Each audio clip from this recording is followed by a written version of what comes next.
Are you General Prescott? Why do you have the same name as the man in the picture my mom keeps hidden?" The boy stood in the doorway, staring at the nameplate on Adrian's uniform. Claire appeared behind him and dropped the basket of medicine onto the floor. Adrian raised the old ring in a hand that had never trembled in battle.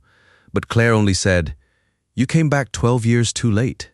90 minutes earlier, Pine Ridge Square had been packed with flags and the sound of military brass.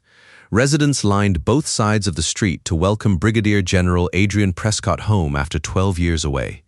Medals gleamed across his chest, but his eyes settled on the section reserved for families of fallen service members. Richard Prescott stepped onto the platform in a charcoal suit, wearing a smile calculated perfectly for the cameras. Today, Pine Ridge welcomes home the pride of the Prescott family, a man who never turned his back on our name. Applause swept through the square. Richard continued by announcing that Adrian would join the leadership of the family's Veterans Support Fund. Then he placed a power of attorney packet in front of his younger brother.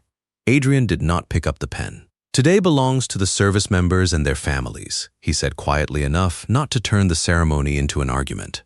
"I will review the entire fund report before I sign anything." Richard's smile faltered for only a moment. "Of course, but Father would have wanted us to show unity. Father is dead. Our responsibility is to the people who are still alive." Richard quickly turned back toward the press. But Adrian had already noticed that his brother talked more about the Prescott reputation than about the veterans the fund had been created to serve. As the crowd began moving toward the memorial area, attorney Rebecca Stone approached discreetly. She carried a sealed file and wore a serious expression. "I found this in Senator William Prescott's private records safe," she said. "I think you need to see it before you return to the estate." Inside were old envelopes addressed to Claire Dawson. Some contained letters written by Adrian. Others were letters sent to him. Every one of them had been routed through Prescott Holdings instead of being forwarded to the military unit where he was serving. Adrian opened the first letter. The familiar handwriting made 12 years of distance disappear in an instant. "I am still waiting for you. I do not believe the engagement announcement is real until I hear it from you directly." The next letter had been written several weeks later. "I need you to know that the baby will be born in the spring. Whatever you choose, our child deserves to know who the father is." Adrian read the final sentence again. His breathing grew heavier. On the back of the letter were marks showing that another page had once been attached, but the final page was missing. "When were these found?" "After William died," Rebecca said. "I only gained access to the records safe yesterday. Before that, he once asked me to change the beneficiary list in the family trust, but I refused because there was no legal basis for doing it. There was another unusual detail on the envelopes. Each carried the same internal forwarding code, even though the letters had been sent at different times and from different places." Adrian left the square before Richard could stop him. He drove to the military cemetery on the hill north of town, where his father's grave rested beneath a row of maple trees. In his breast pocket was the letter Claire had supposedly sent 12 years earlier, the letter that said she had fallen in love with someone else and did not want Adrian to come home. He placed it beside William's headstone. Then he took one of Claire's real letters from the file and compared them. At first glance, the handwriting looked almost identical, but the letter C in Claire's name on the breakup letter was completely closed. Claire always left the curve slightly open. The spacing between the lines was also too even, like someone carefully copying handwriting instead of writing through emotion. "What did you do, Father?" Adrian asked the cold headstone. Colonel Marcus Hale stood several steps away. He had watched Adrian read that breakup letter again and again during long nights overseas, but he had never heard his friend mention another woman. "Let Rebecca verify the paper, ink, and forwarding records," Marcus said. "You are a general, but this is not something you can solve by giving orders." Adrian folded the letters carefully. "I agree, but before I go back to my father's house, I need to see Claire." He refused the family motorcade and drove a rental car to Maple Street himself. He was still wearing his uniform because he had not had time to change, but he removed his hat before walking onto the porch of the small wooden house. A pair of muddy children's shoes sat beside the door. Next to them was a homemade radio antenna model made from copper wire. Adrian knocked. A boy appeared with brown hair, gray eyes, and a dimple that only showed when he tilted his head. When he saw the nameplate reading Prescott across Adrian's chest, he suddenly turned back inside. He returned with a tin box and pulled out an old photograph. "Are you General Prescott? Why do you have the same name as the man in the picture my mom keeps hidden?" Adrian looked at the photograph. It showed him standing beside Claire in front of the train station. Another picture showed Claire holding a newborn baby. The date written on the back matched the spring after Adrian had left Pine Ridge. A basket of medicine hit the floor behind the boy.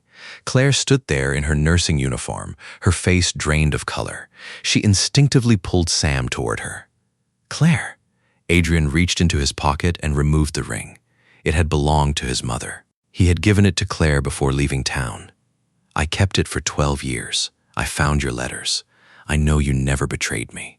Claire looked at the ring but did not reach for it. "You came back 12 years too late. I received a letter saying you had chosen someone else." "And you believed it?" Claire did not raise her voice, but her words carried every birthday and every long night she had faced alone. "You were trained to verify intelligence before sending soldiers into danger. But when it came to me, one letter was enough for you to disappear." Adrian did not try to defend himself. "I was hurt. I buried myself in my work, and I was not brave enough to come back and verify the truth. That part was my failure." Sam looked from one adult to the other. "Mom, who is he?" Claire placed both hands on her son's shoulders. The truth she had delayed for years was finally standing at her front door. "Sam is your son," she told Adrian, "but today you are still a stranger to him." Adrian had stood on battlefields that felt more stable beneath his feet than that doorway. He wanted to ask 100 questions. He wanted to step inside and see every trace of his son's childhood. But Claire remained between him and Sam.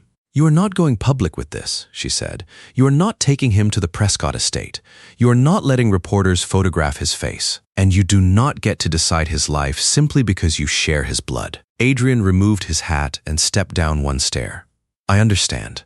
I will not come inside unless you allow it. When you and Sam are ready, I would like the chance to talk." The sound of a car stopping at the curb interrupted the moment. Richard stepped out with 2 communications advisors. He looked at Sam, then at the photograph in the boy's hand. But the surprise on his face disappeared too quickly. "Adrian, you should not have come here alone." Richard turned toward Claire, his voice polite enough to sound cold. "Miss Dawson, how convenient that you waited until my father was dead and Adrian became the new fund supervisor before mentioning a child." Neighbors began pulling back their curtains. One advisor raised a phone as if preparing to record. Claire did not argue. "This property belongs to my Aunt Margaret. Take your people and leave. From now on, anything involving Sam goes through an independent attorney." Richard kept smiling. "I am only trying to protect my family from unsupported financial claims." Sam heard the word financial. He stepped away from Adrian and held the tin box tightly against his chest. Adrian moved between the camera and the boy. "Put the phone down. Nobody is recording a minor on private property?" Richard looked at his brother. "You are letting emotion compromise your judgment." "How did you know this address?" Adrian asked. "You just said Claire had disappeared from this family for 12 years. Richard's smile stiffened. He motioned for the advisors to return to the car, but his eyes stayed on Sam longer than necessary. That night, Adrian stayed at a guest house near the square instead of returning to the Prescott estate. The ring rested on the table beside the intercepted letters. He had just started writing a list of questions for Rebecca when he heard movement outside the fence. Sam stood in the darkness, still holding the tin box. He did not call Adrian Dad. He simply pushed an old envelope through a gap in the fence, then turned and ran away. Adrian opened it beneath the porch light. The page inside was covered in a child's handwriting. The first sentence made his hands begin to tremble. "Dear Dad, if one day you really want to know who I am." Adrian stood beneath the porch light and read the letter Sam had written when he was only 8 years old. The uneven handwriting described a birthday cake shared by just mother and son, Sam's first science competition, and the night he had a fever so high that he had to stay at the clinic until morning. "Mom says you are very far away," Sam had written. "But if you do not want to meet me, I wish you would tell me yourself so I can stop waiting." Adrian sat down on the porch step. He had remained calm under artillery fire. But in front of a page written by a child who had spent years waiting for him, the tears came silently. Even then, he did not rush to Maple Street or demand that Claire let him see his son. He sent only one message: "I will not make anything public unless you and Sam agree. I will follow your rules and wait." The next morning, Claire replied with a time and a location. They met at the community clinic, where Dr. Helen Brooks was in the room next door and Lucas Reed, Sam's science teacher, was helping him prepare an emergency radio model. Sam entered and kept a distance of 2 chairs between them. "Hello, General Prescott." The formal title reminded Adrian that biology had not yet made him a father in the boy's heart. "Hello, Sam. Thank you for the letter." Adrian placed a long leather-covered case on the table. Inside was a professional telescope he had purchased that morning. Sam looked at it, then closed the case. "I cannot accept this." Claire did not hide her discomfort.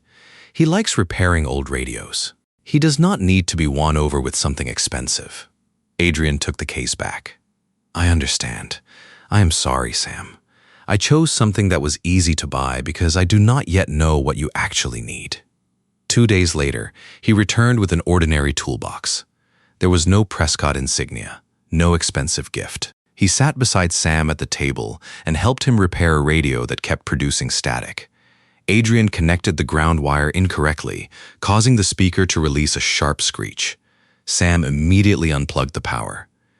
"If you command soldiers the way you repair radios, I am a little worried about the military," Adrian laughed. "Fortunately, the military has people who are much better at this than I am." A quick smile crossed Sam's face. But once the radio picked up a signal, he asked the question he had carried for years. "Why did you never call? If there was something wrong with the letter, you still could have looked for Mom." Adrian set the screwdriver down. "I received a letter saying your mother had chosen someone else. I was hurt, and I believed the version of the story that made it easiest for me to walk away. Your grandfather may have deceived me, but I was the one who never came back to verify the truth. I will not put all of that blame on him." Sam did not say that he forgave him. He only lowered the volume and continued adjusting the frequency. For Adrian, the fact that the boy did not stand up and leave felt like a door opening another inch. Meanwhile, Rebecca traced the intercepted envelopes. The postmarks confirmed that the letters had reached Pine Ridge. But instead of being forwarded to Adrian's military unit, they had been redirected to the administrative department at Prescott Holdings. The routing code on the transfer slips had been issued only to the family office. Rebecca contacted Thomas Green, a retired postal employee. The moment he heard the Prescott name, he shut his door. "I signed a confidentiality agreement years ago. I do not want to lose my pension over something that happened 12 years ago." Rebecca did not pressure him. She left her card and told him they only needed him to confirm the process if and when he felt ready. But that afternoon, Thomas saw Sam leaving the clinic with Claire, holding the old radio against his chest. He stood there for a long time before calling Rebecca back. "I reported that mail addressed to Adrian Prescott was being redirected improperly," he admitted. "My supervisor told me it was a lawful request from Senator Prescott. I kept a copy of the delivery log because something about it did not feel right." Even then, Thomas was not ready to hand over the original. The old fear was still stronger than the conscience that had finally begun to wake up. At the Prescott estate, Adrian placed the envelopes in front of Eleanor. His mother looked at the forwarding code, then turned toward the window. "Your father believed Claire would interfere with your military career," she said. "He wanted you to marry Vanessa Caldwell. I knew he was controlling the mail, but Richard was only following your father's instructions at the time. Do not destroy what is left of this family because of the mistakes of a dead man." "Did you ever see Claire after I left?" Eleanor tightened the handkerchief in her hands. "I do not remember." The answer came too quickly. Adrian knew she was hiding part of the truth, but he did not use the voice of a commander. He only told her that Rebecca would continue verifying the evidence independently. Claire later brought in the engagement announcement she had received 12 years earlier. The Prescott crest appeared at the top. Below it, the notice stated that Adrian would marry Vanessa, but there was no signature from either person supposedly involved in the engagement. Vanessa Caldwell agreed to meet them at Rebecca's office. She read the document and placed it back on the table. I was never engaged to Adrian. We attended a few political events together because of our parents. That was all. I never gave the Prescott family permission to use my name in this announcement. Her statement destroyed the reason Claire had believed Adrian betrayed her, but it could not return the 12 years she had spent raising Sam alone. Rebecca sent Richard a formal request demanding that he turn over all letters, trust records, and administrative files related to the matter. It was his opportunity to admit what William had done and end the concealment. Richard refused. My father's personal records are outside the scope of this estate investigation. Claire Dawson is turning an old romance into a financial claim.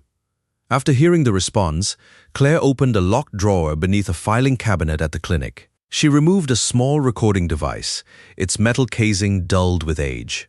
Richard came to see me 11 years ago, she said. He offered to pay me if I signed a statement denying that Adrian was Sam's father. When I refused, the clinic lost its funding.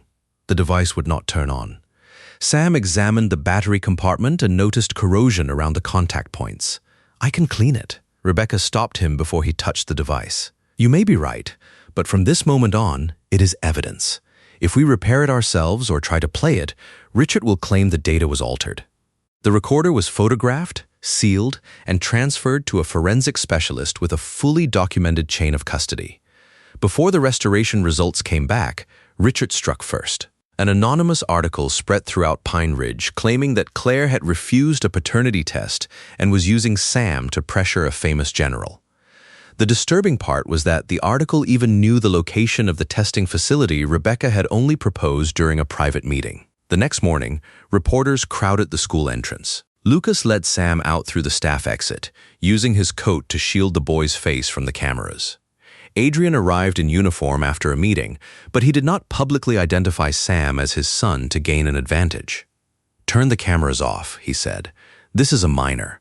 Send all legal questions to the attorneys. Do not follow students. One reporter shouted, General, are you demanding a paternity test?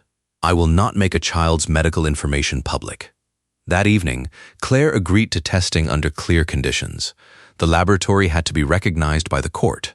Samples from all three of them had to follow an independently monitored chain of custody, and Sam's result had to remain sealed from the media. I am not afraid of the truth, Claire told Rebecca. I will not allow them to turn my son's body into a public spectacle. While they waited for the results, Adrian drove Sam to school in an ordinary car and wore a civilian jacket. At the practice session for the science competition, he sat in the back row beside Lucas. When Sam's radio lost its signal, Adrian did not step forward and fix it for him. He only raised a thumb when Sam found the loose soldered joint on his own. 1 week later, the test results were delivered to both sides at the same time. Only Rebecca, Claire, Adrian, and Sam were in the conference room. Rebecca checked the seal and opened the envelope. The results confirm, to the legal standard required, that Adrian Prescott is Samuel Dawson's biological father. Adrian looked at Sam, but he did not move forward to hug him. Sam read the report for a long time before finally looking up. Then why did Dad's family try so hard to prove that I did not exist? It was the first time he had used the word Dad, but there was no joy in the question. Rebecca opened the family trust amendment. One position reserved for a direct descendant was still listed as vacant. She looked at the clause, then closed the test report. Because from the moment this result becomes legally effective, Sam does not only have a father. She looked toward Adrian. He also has the right to examine every dollar Richard has taken from the trust. Rebecca placed the trust amendment in front of Claire and Adrian. The clause had been written while Adrian's grandfather was still alive. Every direct descendant was entitled to an education fund, a share of the dividends, and voting shares once they reached the required age. The moment the paternity result became legally valid, Sam automatically became a beneficiary. I do not want the assets transferred to me or Claire, Adrian said. Ask the court to appoint an independent supervisor. No one in the Prescott family, including me, should have complete control over Sam's share. Claire looked at him. It was the first time Adrian had been given an easy path into his son's life, and the first thing he did was limit his own power. The preliminary audit began that same day. Money labeled as Military Family Child Support Programs had been leaving the Prescott Trust for 4 years.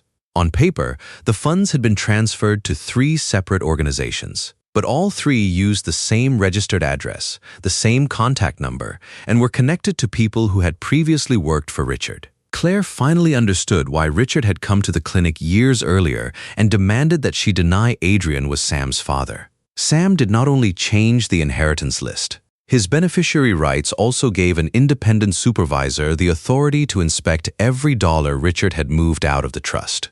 Adrian immediately signed a document giving up his voting rights in every decision connected to the investigation. Richard held the paper in front of the Prescott Holdings board and gave a cold laugh. "You are trying to look impartial so you can take control of the company." "If I wanted control," Adrian replied, "I would not have removed myself from the vote." Rebecca gave Richard a second and final opportunity before the hearing. If he voluntarily turned over the records, repaid any unauthorized distributions, and allowed an independent audit, his cooperation would be noted in the official record. Richard pretended to agree. "You will have everything by the end of the day." Less than an hour later, a compliance employee called Rebecca through a secure line. Richard had ordered the technology department to delete the archived email system under the explanation of server restructuring. The employee refused and preserved the request. Rebecca immediately sought an emergency data preservation order. A full copy of the server was secured before the deletion could be completed, but several paper files from the trust office had disappeared. The inventory log showed that they had been removed exactly 17 minutes after Richard received the cooperation request. The hallway cameras had also been disabled during that same period. Richard stopped trying to hide behind silence. He moved to a public attack. In a statement broadcast across every local station, he accused Adrian of using his military reputation to invent a convenient heir and seize control of Prescott Holdings. He released a photograph of Claire visiting the estate 11 years earlier. The image showed only the part where she stood outside the gate, making it appear as though she had secretly tried to gain access to the family. What had been cropped out showed Claire visibly pregnant and being escorted away by 2 security officers. That day, she had stood outside the gate for nearly an hour, asking someone to deliver a letter to Adrian. Richard was now using the very moment she had been rejected as proof that she had never tried to reach him. The next day, the Prescott Funding Board announced that support for the community clinic was under review. If the funding stopped, Claire would not only be at risk of losing her job, dozens of low-income patients could lose access to medication and routine care. Adrian came to Claire with an offer to personally cover the entire shortage. "I can transfer the money today. No patient has to be affected." Claire shook her head. "If you use your personal account to save the clinic, Richard will keep telling people that everything exists because of your charity. I need the funding restored through a transparent contract with community oversight. This is bigger than my job." Adrian put away the unsigned check. He did not argue. Instead, he asked his legal team to secure temporary support through an independent medical foundation that did not carry the Prescott name and placed Claire under no personal obligation. At that moment, Rebecca received a call from the forensic laboratory. The recorder had been restored without altering the original data. A forensic copy had been created under supervision, while the device itself remained sealed. Richard's voice from 11 years earlier came through the recording. It was younger, but just as cold.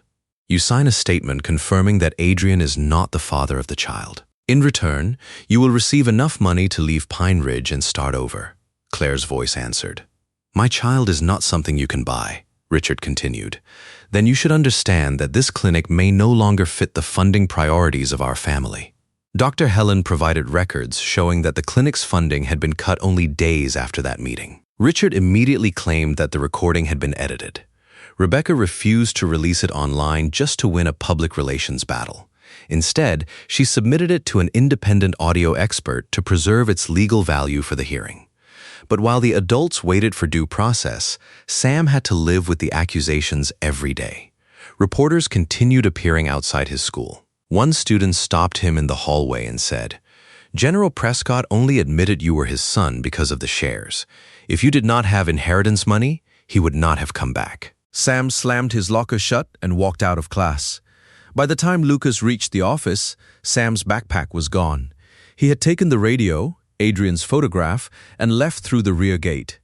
Claire received the call while changing a patient's bandage. Her phone nearly slipped from her hand. Local police were notified that a minor was missing. But Adrian asked that they not release Sam's identifying information to the media unless the search team determined it was necessary. He remembered the letter Sam had written about going alone to the military cemetery, looking at the headstones and imagining that his father belonged to a world that could never return. Adrian drove straight to the hill. Sam was sitting beneath a tree near William's grave, the radio resting on his knees. When he saw Adrian, he jumped to his feet.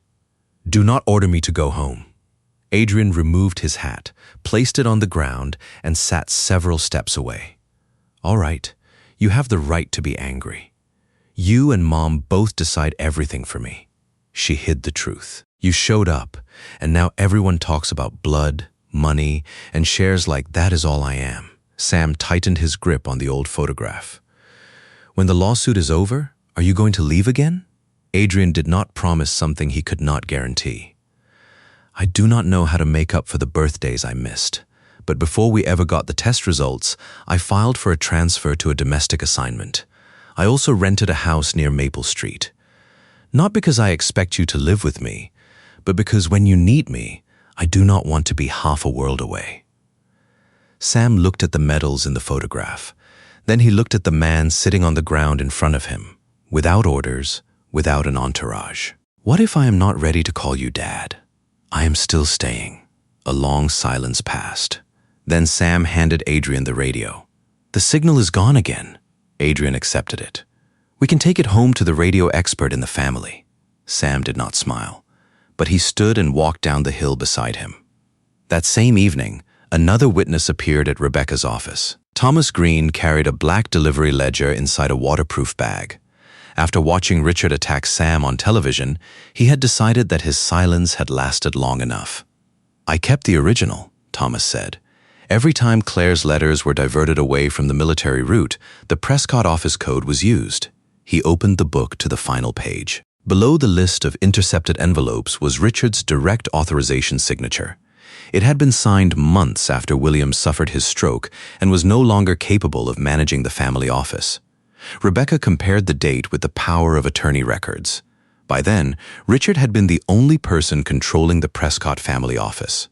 Thomas placed a finger over the name. "Your father started this, but the signature that kept those letters hidden during the final years was not his." Adrian stared at his brother's name. William had created the first lie, but Richard had chosen to keep it alive in order to protect power and money. Rebecca's phone rang at that exact moment. She put the call on speaker. The auditor's voice came through urgently. "We found the money. It did not disappear. It is sitting inside 3 companies Richard was preparing to sell before tomorrow morning's hearing." The call ended close to midnight. Rebecca immediately requested a temporary order blocking the sale of the 3 companies and freezing every related transaction. Richard's transfer documents now became evidence of an attempt to move the money beyond recovery. The next morning, a public hearing on the Prescott Trust and beneficiary rights began at the county courthouse. Workers, military families, and reporters filled the room. Richard entered through the front doors, stopped in front of the cameras, and declared that Claire had invented the entire story after William died. Inside the courtroom, he continued accusing Adrian of using his military rank to pressure the company. Adrian did not sit with the Prescott board. He sat behind Claire and Sam. Rebecca submitted written confirmation that he had withdrawn from every vote involving Sam, the family trust, and the investigation into Richard. "I am not asking this court to believe me because of my rank," Adrian said. "I am asking that the evidence be examined the same way it would be in any other case." The court approved laboratory results, together with the documented chain of custody for the samples, confirmed that Adrian was Sam's biological father. Dr. Helen presented Claire's pregnancy records, proving that she had been pregnant before Adrian left Pine Ridge. Vanessa Caldwell testified next. "I was never engaged to Adrian Prescott," she said. "The announcement using my name had neither my signature nor my consent." Richard argued that William had still controlled the family office at the time. Then Eleanor was called to testify. She walked slowly to the witness stand, looked at Adrian, then turned toward Claire. "I knew my husband wanted to separate the 2 of you," Eleanor admitted. "I knew he ordered the family office to control Adrian's mail. I also saw Claire come to the estate while she was pregnant. She stood outside the gate, and I watched from behind the window. I did not go out to her. Eleanor began to cry, but she did not ask to be excused from responsibility. I chose silence to protect the family reputation. Claire, I am sorry. I understand that you have no obligation to forgive me today. Rebecca moved to the second layer of evidence. She placed the original letters, the forwarding codes, and Thomas's delivery ledger before the court. A postal expert confirmed that the codes in the ledger belonged to the Prescott family office. Richard's signature appeared months after William suffered his stroke and was no longer capable of making decisions. Thomas looked directly at Richard. I reported the unusual diversion of Adrian Prescott's mail, and then I stayed silent because I was afraid of losing my job. But after Senator Prescott was no longer managing the office, you were the person signing the orders that kept those letters from being delivered. Richard claimed that the signature could have been copied. Rebecca immediately produced the office access records and the power of attorney confirmation from the same date. Every piece of evidence came from a different source. All of them pointed to the same person. Then, the audio expert presented the forensic analysis of Claire's recorder. There were no signs that the original data had been cut or altered. The entire courtroom heard Richard's voice offering Claire money to deny that Adrian was Sam's father. Then they heard him threaten the clinic's funding after she refused. Dr. Helen confirmed that the funding had been cut only days after the meeting.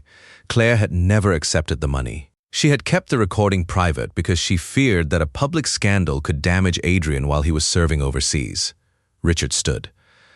That was a private negotiation. It has nothing to do with the trust. Rebecca displayed the server records on the screen. The order to delete records had been issued after the paternity result became legally effective. The auditor traced money from the Military Children's Fund into the 3 companies controlled through Richard's representatives. Those were temporary investments, Richard argued. The money was going to be returned. Rebecca placed 3 draft company sale agreements on the table. They had been prepared the night before the hearing. If these were temporary investments, why were you preparing to sell the companies and move the proceeds into accounts outside the control of the trust? The auditor confirmed that there had been no resolution authorizing the transfers. There were no profit reports, and there were no corresponding assets recorded for the trust. The 3 companies had served only as a route for moving money out. Richard no longer had documents to hide behind. When Claire was invited to speak, she did not ask the court to strip the Prescott family of everything they owned. She stood in her nursing uniform, the same kind of clothing people had once used to suggest that she was beneath the Prescott name. I am asking for Sam's trust to be restored, for the other children to be protected, for the clinic's funding to be reinstated under community oversight, and for the accusations against me to be publicly corrected. I do not want revenge. I want to make sure this cannot happen to someone else. Sam was given the right to remain silent. Nobody forced him to speak in front of the press, but he pulled a page from his pocket and asked to read it. I do not need a wealthy last name to know who I am. I need adults to stop using my life to protect their power. If that money belongs to me, keep it safe until I am old enough to understand it. Do not use it to decide who I am supposed to love or who I am supposed to forgive. During the recess, the board suspended Richard from his position as acting chairman and revoked his authority to approve transactions. The court continued the asset freeze. The case was referred for investigation into misappropriation, forgery, financial retaliation, and obstruction of the audit. The court formally recognized Sam as a lawful beneficiary, but his assets were placed under an independent trust. Adrian, Claire, and Prescott Holdings were all prohibited from withdrawing the money or using Sam's voting shares on their own. Recovered funds were first used to restore the education trust. After that, restitution was directed toward other children from military families who had also been affected. The Veterans Fund was restructured to include military representatives, parents, financial professionals, and community members. Vanessa helped develop rules prohibiting political connections from being used to pressure the fund. Claire's clinic had its funding restored through a long-term contract overseen by a community board. Dr. Helen expanded the program providing care to low-income military families. Claire remained a nurse. She continued living in the house on Maple Street and accepted neither a position nor personal money from Adrian. The court could close the legal case around the lies, but no judge could decide how a family was supposed to love one another. Adrian transferred to a domestic assignment and rented a house near Maple Street. He drove Sam to school. He repaired radios with him. He attended parent-teacher meetings. When Sam developed pneumonia, Adrian sat in the hospital hallway all night without asking for special treatment. For months, Sam continued calling him General Prescott. Adrian never corrected him. Every time Sam used the title, Adrian answered as though it were the most important name anyone had ever called him. Eleanor began volunteering at the clinic, organizing medication and helping elderly patients. She saw Sam only according to the schedule Claire allowed. Some weeks, Claire said no. Eleanor did not argue. She did not ask Adrian to interfere. Forgiveness came slowly, and nobody used Eleanor's tears as a way to erase responsibility. 1 year later, Sam entered the Pine Ridge Science Competition with the emergency radio he had built himself. The device could receive weak signals when the power grid failed, an idea designed for families living far from emergency response centers. When the radio picked up the test call across the auditorium, Sam looked toward the audience. Adrian was sitting beside Claire in the very last row, just as he had the first time. Lucas walked over and asked, "Sam, who is the man with you today?" The boy looked at Adrian. There was no paternity test deciding the moment for him, no voting shares, no reporters. "This is my dad," Sam said. "He came late, but this time he stayed." Adrian lowered his head, his eyes turning red. He did not step onto the stage and turn his son's choice into a victory for himself. After the competition, the three of them walked back to the small house Adrian had rented. At the front steps, he took out the old ring and placed it in Claire's palm. He did not kneel, he did not ask for a wedding, and he did not demand an answer. 12 years ago, I asked you to wait for me, Adrian said. Today, I am only asking for the chance to keep moving forward with you at the pace you choose. Claire looked at the ring that had once represented a promise stolen from them. She did not put it on her finger. I cannot promise that I will forget. I am not asking you to forget. Claire took Adrian's hand. Then she reached for Sam with the other. The three of them walked through the door of the small house, not the Prescott estate. 12 years earlier, a door had been closed between them by forged letters. This time, nobody promised to erase the past. Nobody used love as a substitute for justice. They simply chose to be present, respect one another's boundaries, and stop being absent from the future.